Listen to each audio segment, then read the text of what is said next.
Hello, everyone, and welcome back to Blu-ray Boutique. I'm your co-host, Tim Rosenberger, And I'm your co host, Rosalie Lewis. and today we're going to be talking about three films from Ozu. He's a Japanese filmmaker. As you may recall, we talked about three of his films last January. Well, we're going to continue with that.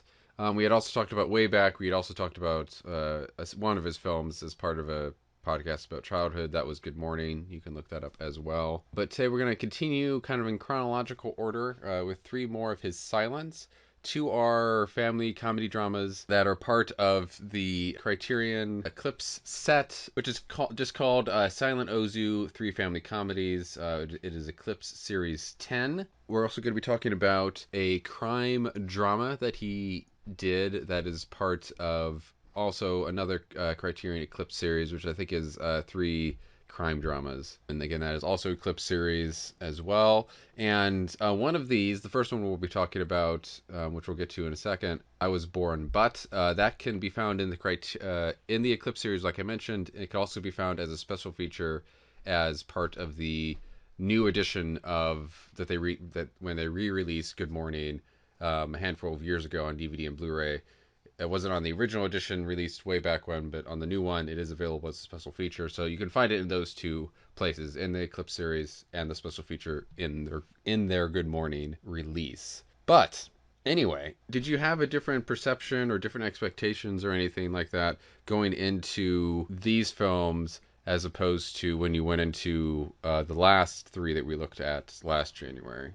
Yeah, I would say that having seen those first three, it changed my opinions a little bit of Otsu. And what I mean by that is I'd always been a little intimidated to dive into his filmography, especially because Tokyo Story is routinely listed in the top, two or three films of all time. And I once attempted to watch that and didn't get very far. And I was just like, I need to save this for another day. I'm not ready. And then we watched Good Morning, and that was a really fun comedy. But I think those two films were pretty far apart from each other tone wise. So having then been able to see what he did with his silent films, the first few that we watched, I think I got a little bit less intimidated and more like, okay, let's just kind of see what this guy is all about, because he doesn't seem to always have, one specific tone or one specific signature, at least in these early movies. And so going into these, I didn't really know what to expect, but I was very happy to be going back to the Otsu well.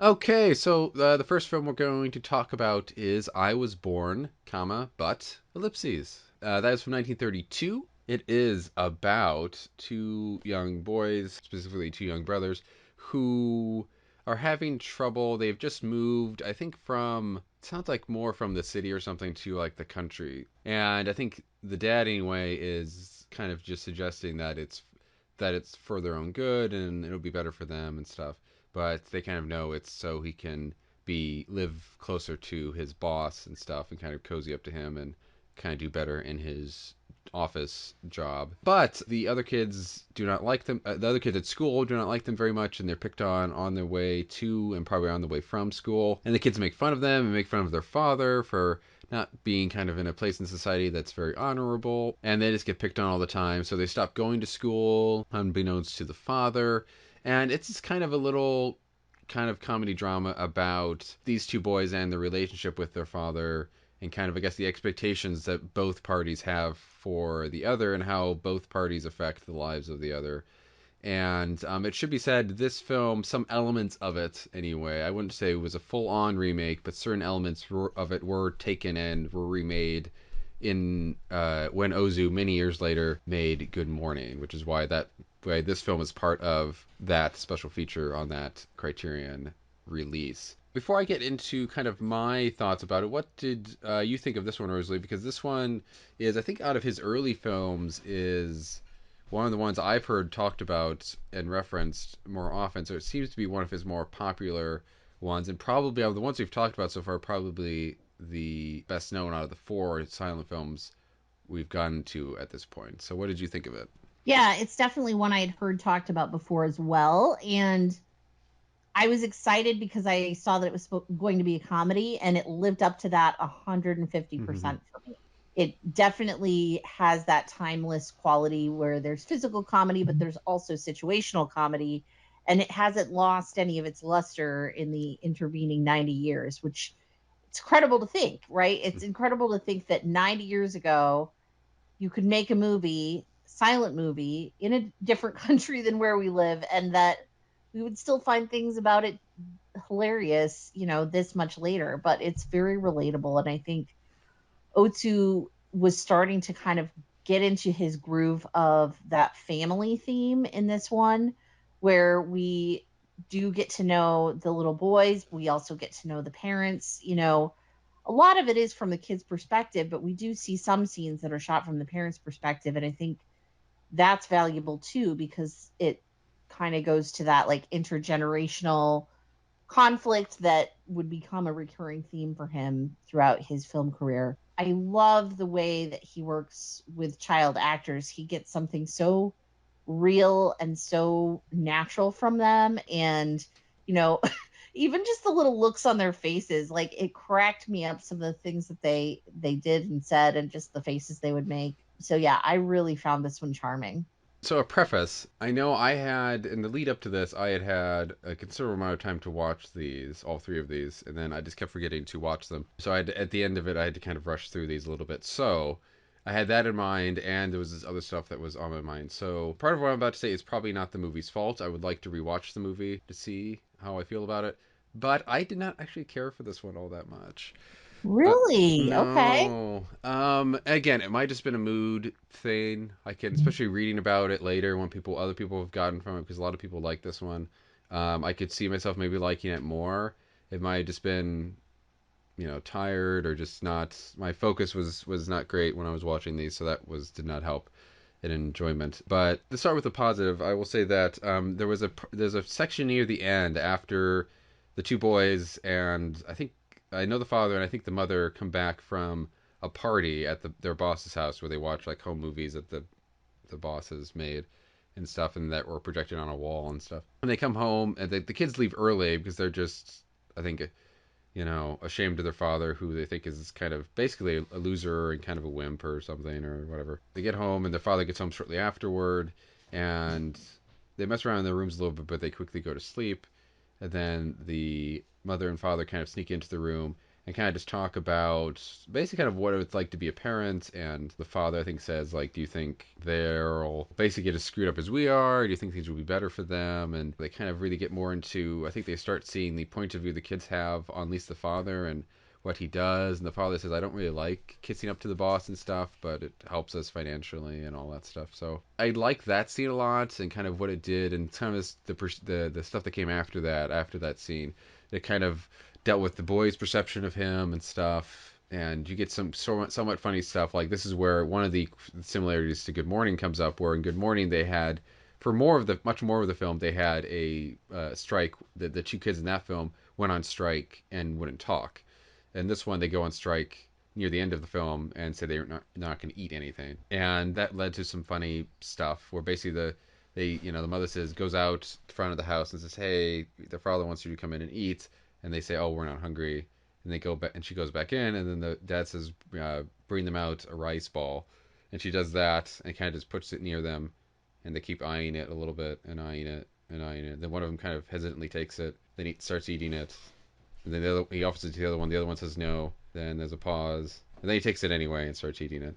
So that was humorous, and I like that. And again that stuff around it was kind of like a 14-minute section that I kind of liked, and it had some good comedy in it, and again just the way they delved into the relationship of the two boys and their dad I liked, and the perception that the boy argues with the dad that night about, I'm not afraid of you. Basically, again, says that he's just kind of a nobody. You keep wanting us to be saying that we need to, go to school so we can grow up to be somebody, but you're nobody. So, blah blah blah blah.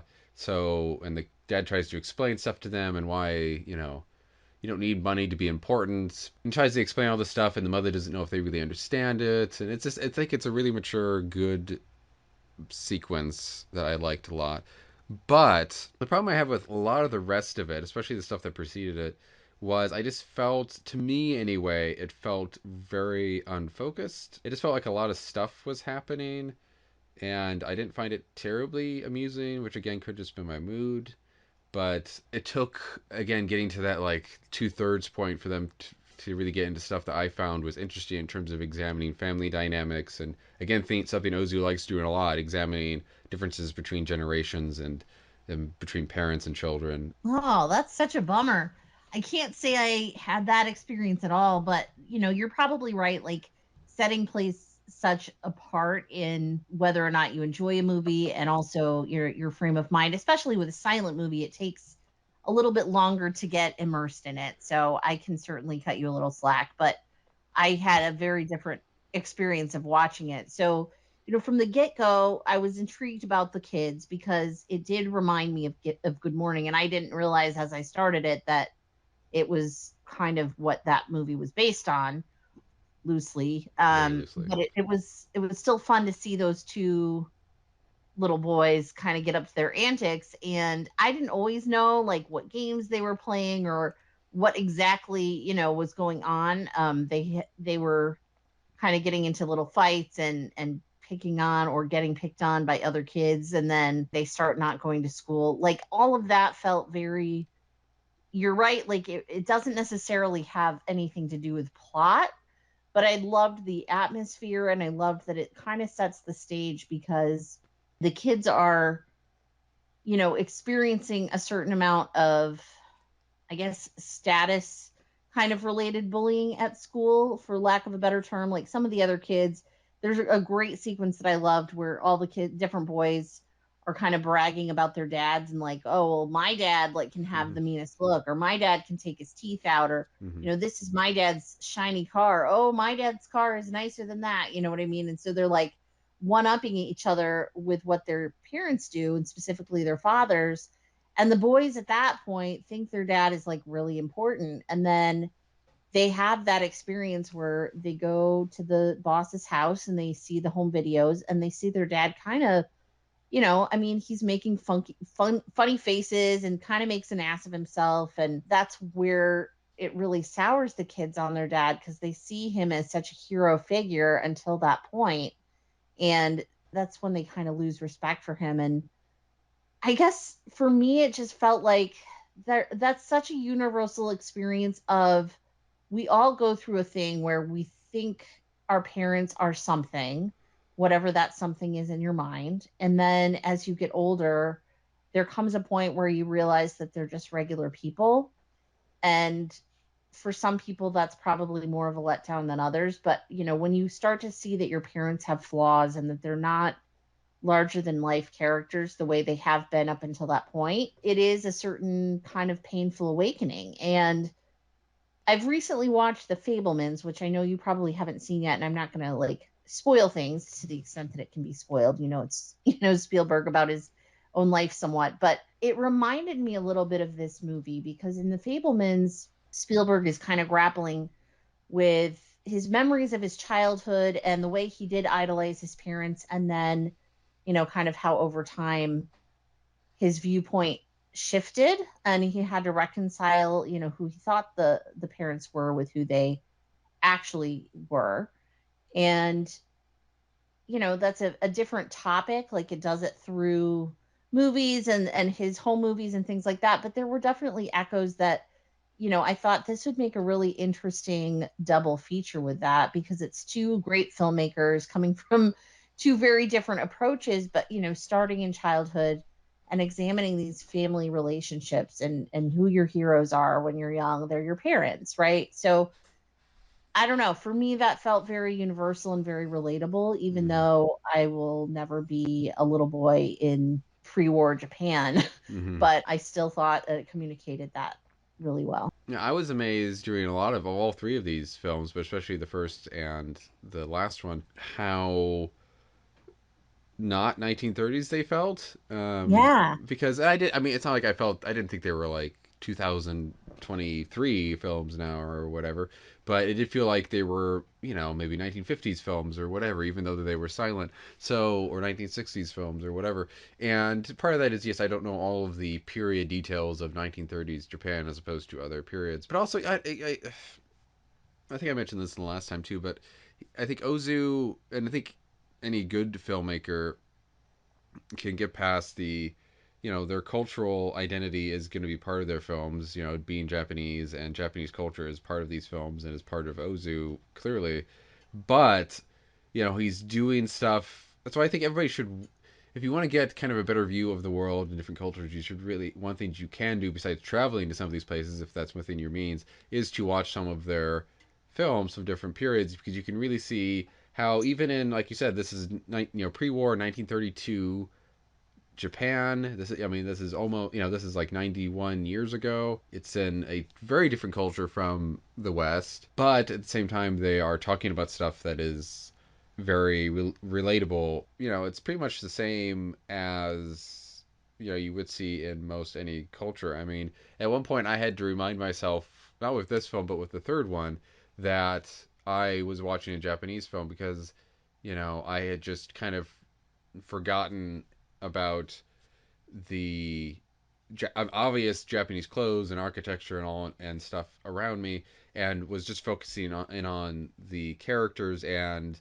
the very relatable things that they are going through. And I think that is one of the magical things you can have with film, is that it can teach you, you can get past the really kind of, not, I don't want to say superficial, but the outside details that make us seem very different, and we can zero in on the stuff that makes us all very similar. And I think Ozu is one of those filmmakers who can do that very well. And I think whatever culture you're a part of, you can relate to the themes in this film and his other ones. There's something really, again, like the acting, I think, is one of the things that makes it feel more modern, because if you look at a 1930s, early 1930s movie made in Hollywood, Mm-hmm. there's still that very affected way of talking, and Mm-hmm. you get around some of that by this being silent, but Yes. it's a very unnatural cadence, and not, it's not like this organic way of doing things, whereas this feels in some cases like, oh, he just happened to have a camera and caught this family in some interesting moments. So I think that's part of what makes it feel so modern, but it also has to do with just, again, I think those themes that he was exploring, which are deeper and not, as superficial as some of the things that might have been seen in Hollywood at the time. And not to dismiss any of the pre-code Hollywood stuff, because you know how much I love it, but there's a certain remove to those movies that you don't get in Otsu. In Otsu, you're right there in the middle of the action and in the middle of the emotional turmoil or humor, Mm-hmm. and you are, you have a seat at the little table, or you're a fly on the wall, right? So I think that's one of the things that makes these films still feel very immediate.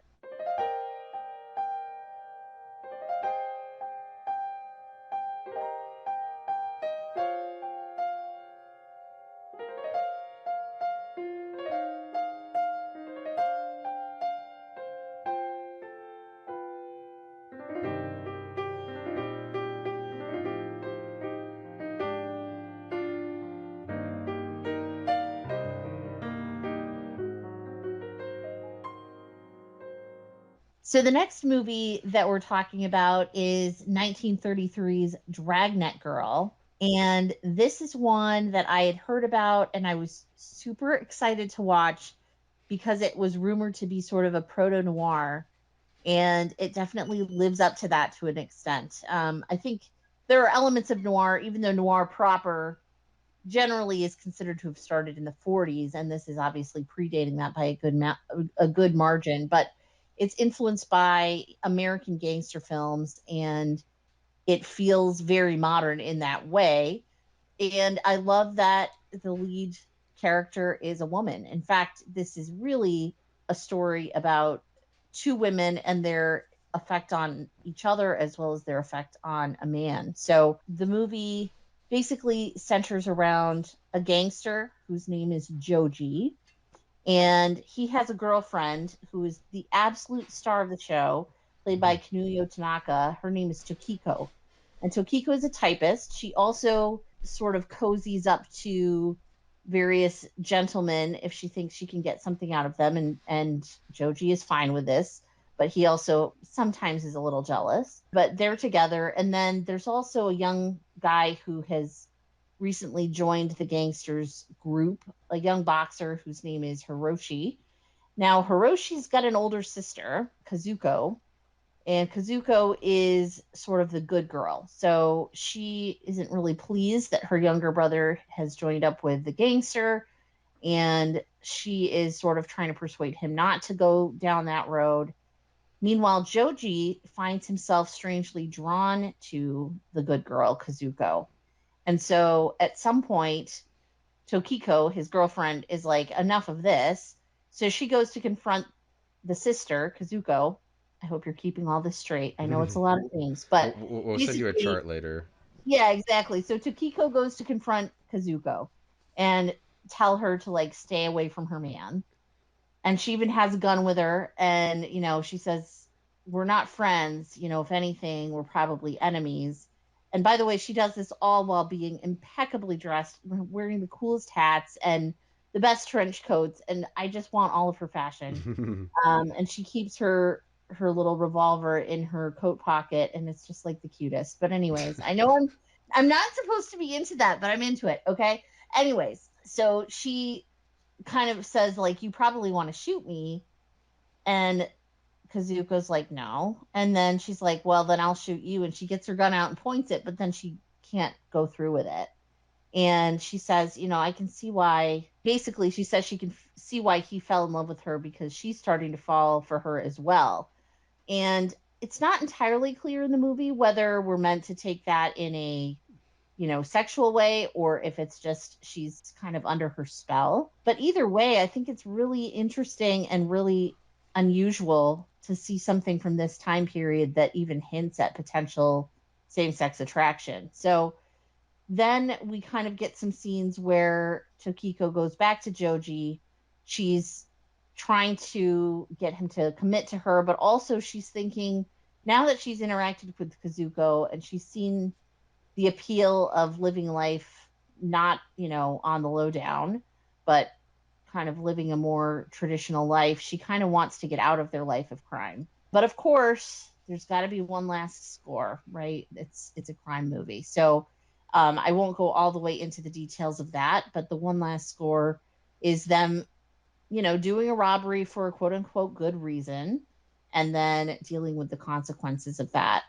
And I loved everything about that sequence, and also, the way that the movie ends. There's also some funny little bits with like her, knitting, and we see him holding the yarn. And I just loved all the little domestic things that are inserted as she is trying to like mimic what she thinks the non-criminal people do. But I've talked a lot already because I'm obsessed with this movie, as you can tell. What did you think of this one? Did this work better for you than I Was Born? It did work better. I was not crazy about the film, but it did work better. I will say, probably my favorite sequence of the film is near the end, and this is partially due to the music score that they did later, so it really has nothing to do with Ozu. But the musical score on the Criterion release is very good in the sequence near the end where they're trying to get away from the police in a certain location, and it just really is drumming things up and the tension. It's really exciting.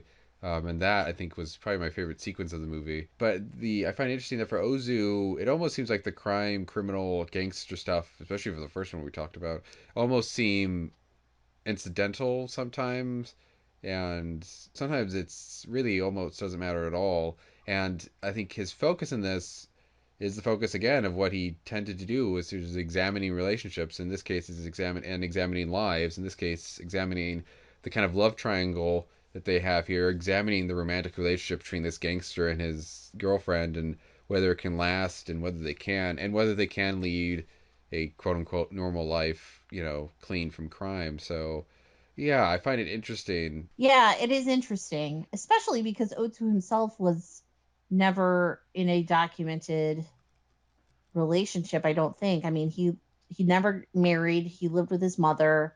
Maybe he did things on the side that weren't written down, you know what I mean? But he didn't have the stereotypical family or couple experience. So it's interesting to see him portray that with such tenderness like he does in this movie and such panache. And I also love even the scenes that aren't necessarily the romance scenes, but the scene where Tokiko is with the boss's son who has shown an interest in her, Hmm. and she's sort of testing the jealousy of her boyfriend because she's left him to, go see if she can go straight with this guy. And so he's proposing marriage and she's like, "Well, I'm very expensive. I'm like very extravagant. I don't know how to do any housework." Like she's basically doing everything she can to say like, "Do you know what you're getting into?" And I love that scene too. It's just such a knowing scene of like there's always been and there probably always will be the man who, just wants this exciting girl, and she could be like a nightmare Hmm. for him really, but he's like, "I don't care, you're cool, I like you."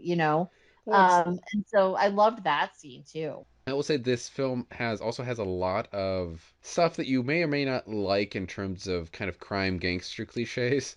It has boxing. It has, like you said, the one last job thing, and trying to go straight, but can they actually go straight? And are these people, despite good intentions, just doomed to a tragic fate anyway? How did you deal with that sort of stuff? I got it kind of hurt the film a little bit for me because I mean, obviously, 1932 or 1933 in this case, I don't know how much these tropes have been used up to that point. I know some of them have been used a little bit, but they would have been fresher to people than it is now. Like, it could sometimes be a bit eye rolling and a bit kind of stale, especially since I didn't feel like he put a nice spin on those things, which you can make those things fresher if you put a spin on them. And I didn't feel like he put enough of a really a good enough spin on those ideas to make them interesting still. Oh, for me, I loved it, I ate it up, and I think he intended it as an homage to gangster films, and Hmm. so I think he was very intentional. I mean, you'll notice, there's tons of like boxing posters and things, and all of them have, English writing on them and American Well, this one has boxers a on lot them. of And even not there's even a the ton of American and, Western signifiers on there. Even like the RCA, record store that the well, good girl works at that has Nipper the dog. And, Or you even like the know, stuff like in this one and the first one on some office doors you see private, as in private office or whatever, written on mhm. the door in English, and then but in this one you see like there are like signs in buildings, like names of businesses and buildings and other things, and like the boxing thing is just called such and such boxing club or whatever. There's a lot of English language signs in this, and I wasn't aware that at least at that point in Japan that there was that much signage not in Japanese, which I found was kind of. Yeah, I'm not an expert on that, so I can't say for certain, but I think it was, I suspect anyway that it was at least a little bit anachronistic to have a boxing gym and all the rules for the gym are posted in English rather than Japanese, or even like having them in dual languages. It's just in English. So, I think again, there's a lot of homages to Western cinema, specifically Western gangster cinema. The way that they dress feels very American gangster movie. The nightclubs and pool rooms and things like that. They also have like a coffee pot, which I know coffee isn't like just an American or European thing, but traditionally, and even in the Ozu movies that we've seen so far, it's more about tea and things like that. But here it's coffee. A lot of just again things that you would expect to see in an American gangster film. So I think all of that is like it's not a send up exactly, but I think those motifs are there to say you're watching a gangster movie. And it reminded me, obviously this comes much earlier, but it reminded me of watching Breathless, the Godard film, which is also, an homage to American noir and gangster movies. And there's definitely similarities and parallels, even plot wise, of the, the guy wearing the trench coat and the cute girl and the gunplay and all this stuff, where it could be a cliche, but seeing it in that slightly different setting, it still feels fresh to me. And I mean, I'm well documented as a sucker for noir and a sucker for crime films and crime stories. So maybe I'm just an easy mark, but I love this. And if you have any interest in that genre, I still think this is very much worth your time. Oh. I should also note that the lead actress who I mentioned that I loved, Kanuyo Tanaka, also became a film director in her own right, and I Hmm. believe she was the first female Japanese film director.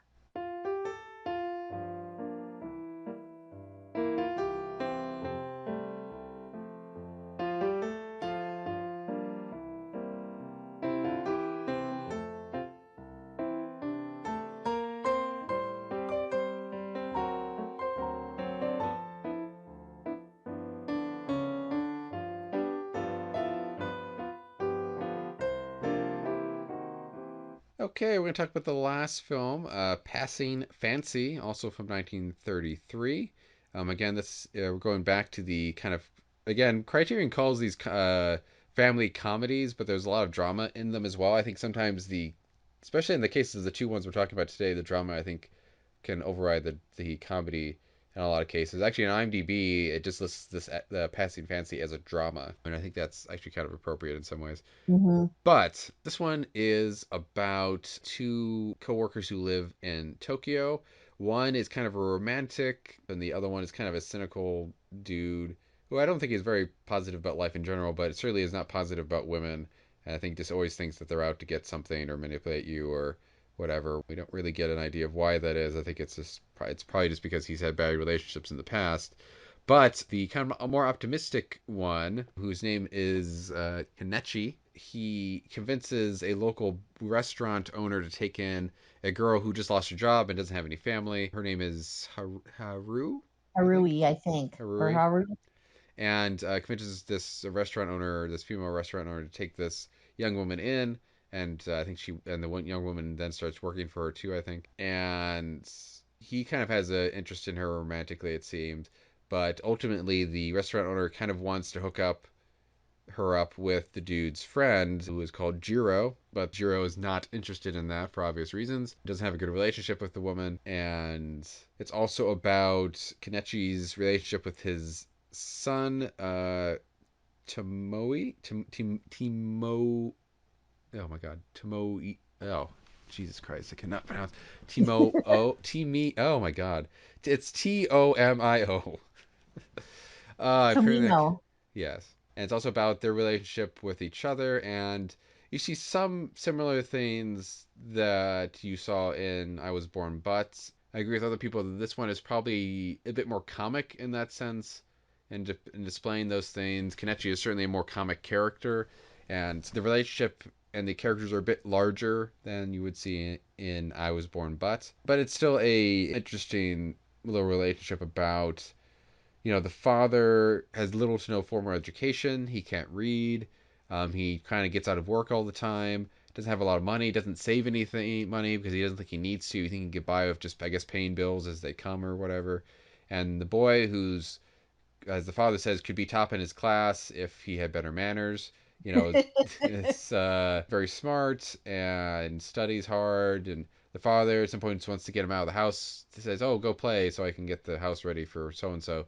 And the boy just, "No, I want to study. I need to study in order to do well," and all that stuff. So the boy has a very different point of view on work and education than the dad does, and ultimately it touches on, again, some similar stuff as I Was Born But, in terms of how what a parent does and what a kid does can affect the other person in their lives, and how easy or hard their lives are. Especially in this case, it focuses a lot on the kid and how the father, kind of being a bit lazy and unambitious, is kind of hurting the kid in his point of view of his father, and also just his how well he is doing in relation to other kids and other people. And it's kind of about that. So this one was probably my favorite of the three of them. And again, this one, again, it's listed as a comedy, and there are certainly, I think, funny stuff in there. Again, the father is again kind of larger than life in certain ways, and is kind of goofy and all that stuff. But it is very, I think, leans more towards the drama, which is helped by, I think, Ozu usually having kind of a more.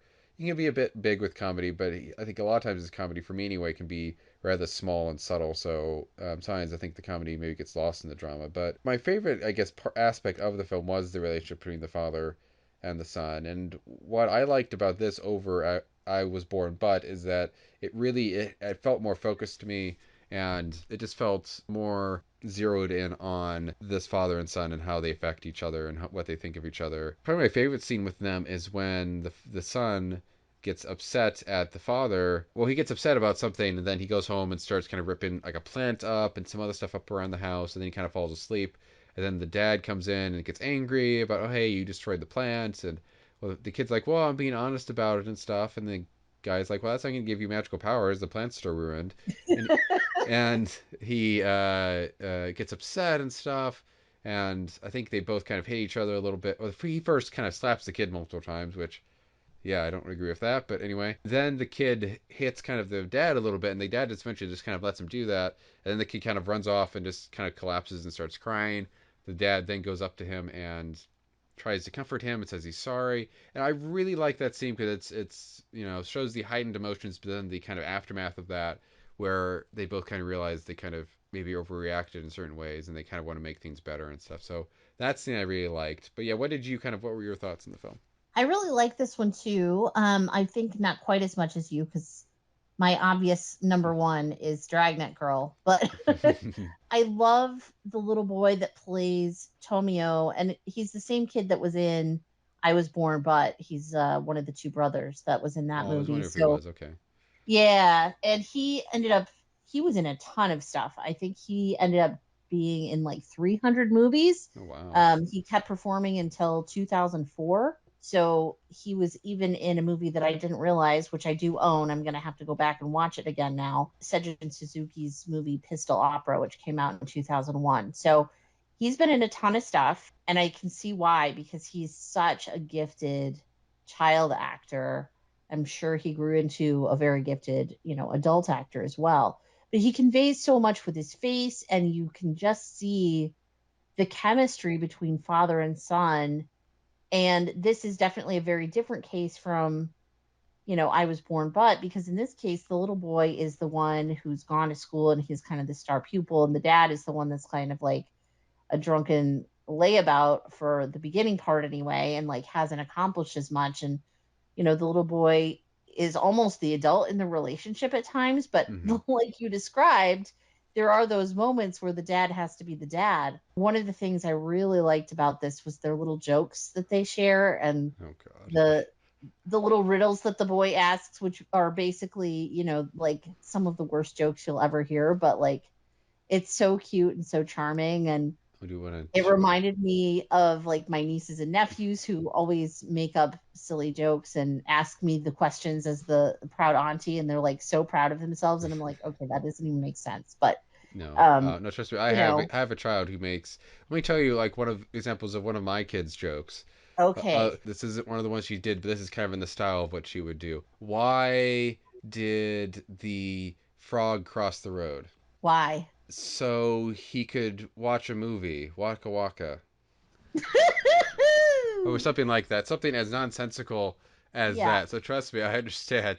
This kid's stuff makes much more sense because one of them is why does your hand have five fingers? if it only had four fingers, then your glove would have an extra finger, Finger. Or why does the ocean have so much salt in it? and that was because of the salty salmon, right? Yes, it's because it's all the Yeah, salty salmon. So yeah, it's stuff like that, which is kind yeah, of like Jolly Rancher joke type yeah, stuff. totally. But yeah, it is kind of charming in its own way. And the glove one, which is the first one, first of the two or three that we hear, is brought back throughout the film and in a very dramatic way, and then also in a more touching, kind of reminiscing way too. I found it much more because at the beginning of the film, you wouldn't necessarily think this is going to be about the father and the son. You think it's Hmm. probably going to be about this woman and him and this other dude who's kind of sexist and kind of just prejudice against women and kind of hooking them up and stuff, and it'd be more of a romantic thing. But it's really, for the most of it, really is really not. It's really about these two, this father and son, which I again really liked. When they did focus on Jiro and the girl Haru or Haruri, did you like that? Or, I mean, I felt like there wasn't, they don't develop it a lot, so there's not a lot to actually watch there. But how did you feel about that part of it?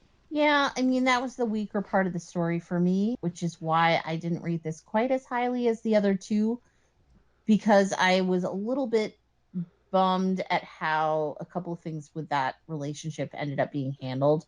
But I Yeah. did like the contrast between the way that Jiro is with women, and specifically with women he thinks are not attractive, and the way that this other man is, and he doesn't necessarily care so much about the looks. He's just, I think, appreciative to have somebody that's showing an interest at all.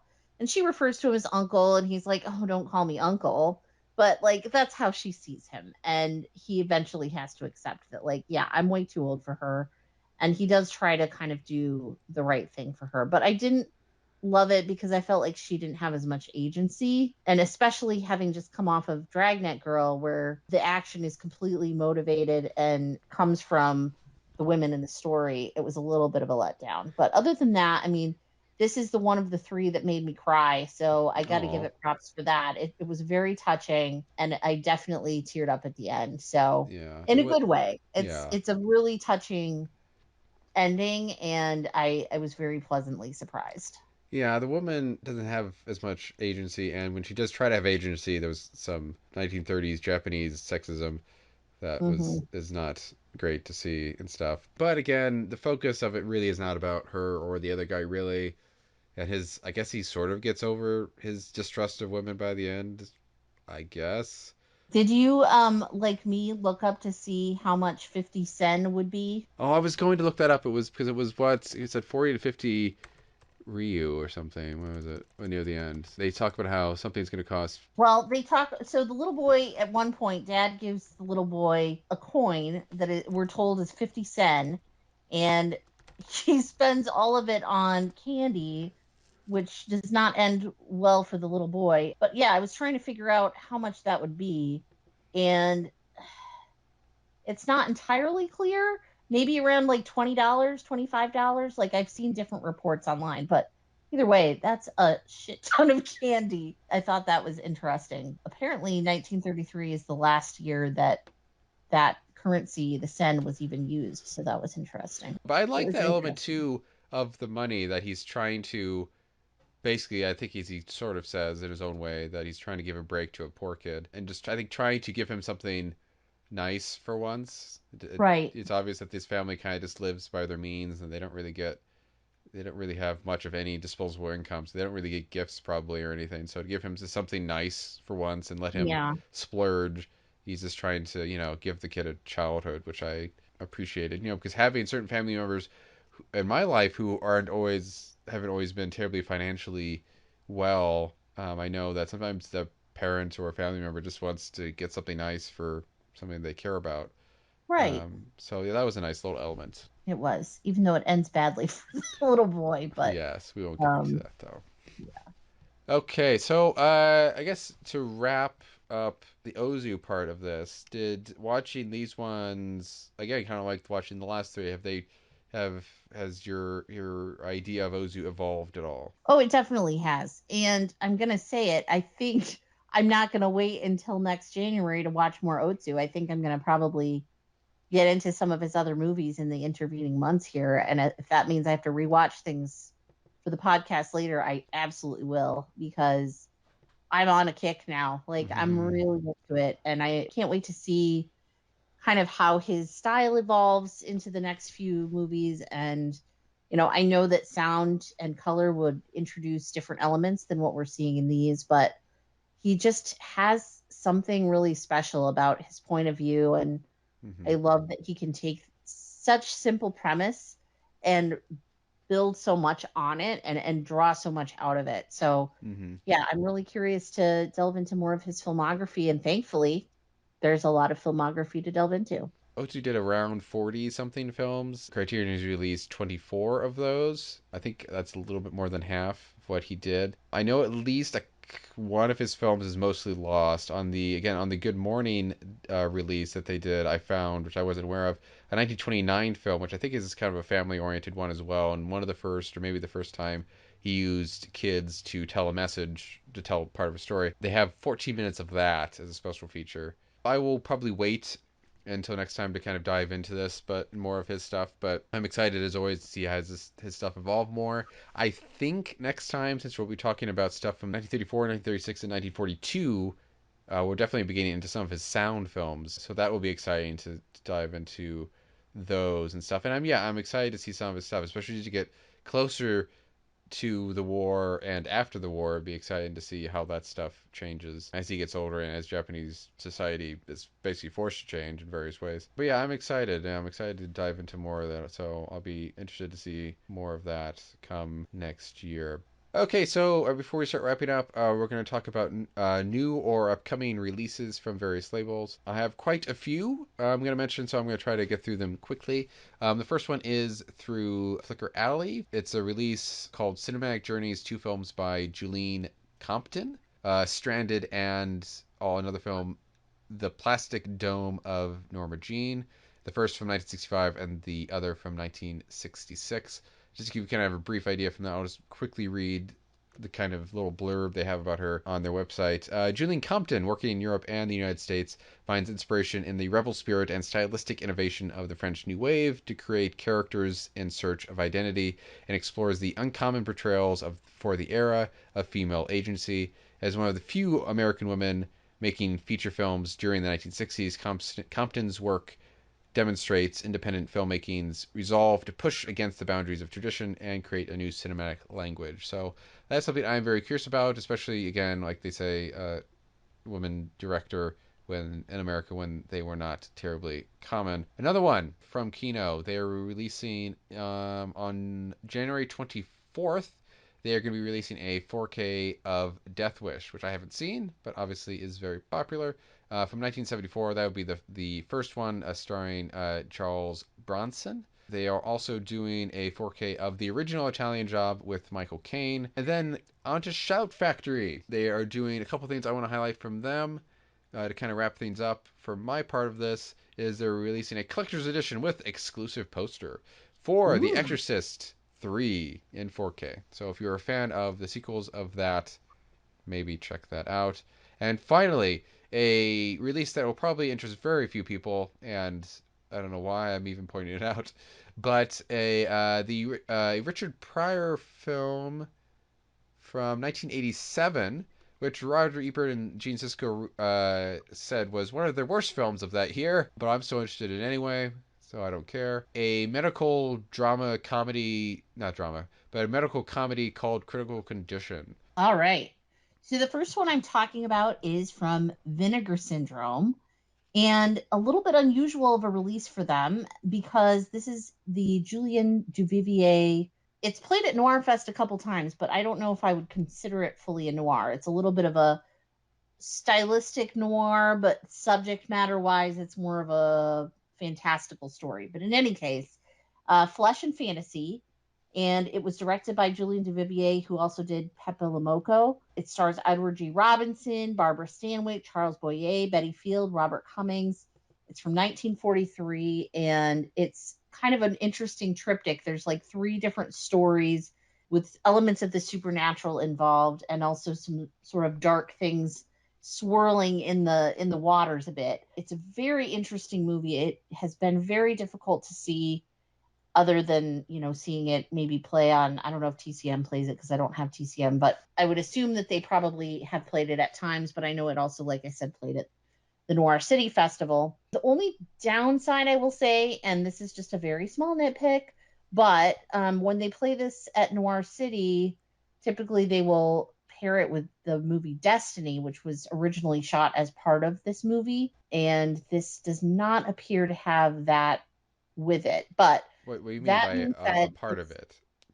well, so it's like a three-part story in this version, But Destiny was like the B movie that played alongside it, and Oh, it was okay. sort of like woven in. Okay. And it seems like it has been separated out, which does happen. Like, Eddie Muller, who introduces the film at the Noir City Festival, will talk about like how over the years they've kind of been separated into two separate movies, which is interesting. But in any case, you can track down Destiny. I think it's on, I mean, somebody's probably uploaded it to YouTube. And then this movie itself is just, it's really exciting that this is going to be available on Blu ray with, I believe, a 35 millimeter negative was used to scan and restore it. And there's new commentary and there's a little featurette on GVVA. So that'll be cool. So that's coming from Vinegar Syndrome. Very exciting. And then going back to one of the earliest episodes I did before I was officially a co host on this show, Ida Lupino has a movie coming out called Outrage. This was a Hmm. 1950 issue movie about a woman who is raped on her way home from work and the consequences that has on her life. This is coming to Kino, and they've done a lot of great work with the Ida Lupino movies. I am really interested in seeing this one. I haven't seen it yet. And, obviously a heavy subject, but it'll be interesting to see a woman's take on a subject that at the time was definitely very taboo. So that's Outrage coming to Kino. And then the last movie I'll talk about is not one that I've seen, but it's one that I am super intrigued by. And it's from a label I don't think we've mentioned on here before, Strand Releasing, but they are putting out a 4K remaster of a 2000 film called Suju River. And this is directed by Liu Yi. It's I believe, a Mandarin language film. And the description just sounds really interesting. So I'm going to just read a little bit of a summary from the Strand Releasing website. Along the banks of the Suju River, which winds precariously through Shanghai, Marta falls in love with a dramatically beautiful young woman. When he tries to kidnap her in order to demand ransom money from her rich father, she escapes him, jumping into the river and disappearing forever. Marta serves a 3-year jail sentence for his attempted crime. Upon his release, he meets a woman that looks exactly like her, named Mei Mei.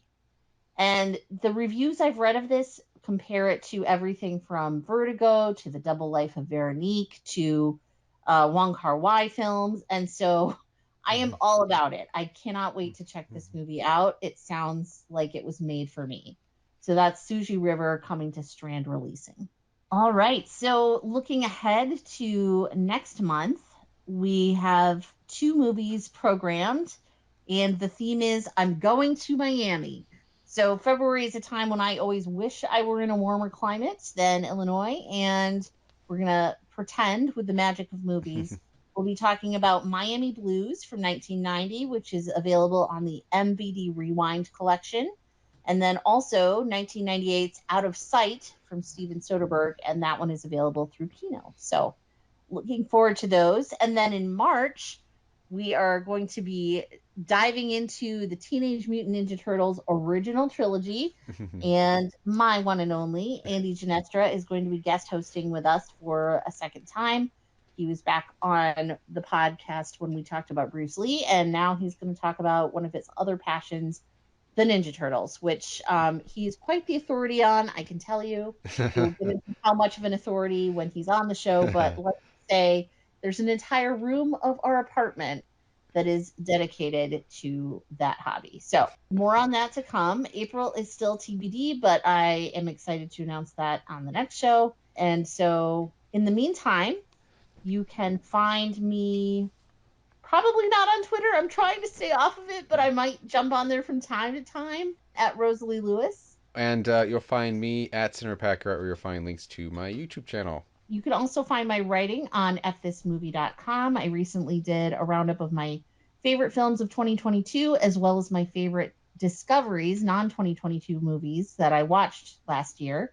So you can check that out. You can also check out our parent site, which is formerly 25 years later. Now it's filmobsessive.com. They are also on Twitter at filmobsessive underscore. So, in summary, watch Otsu, and we will see you in Miami.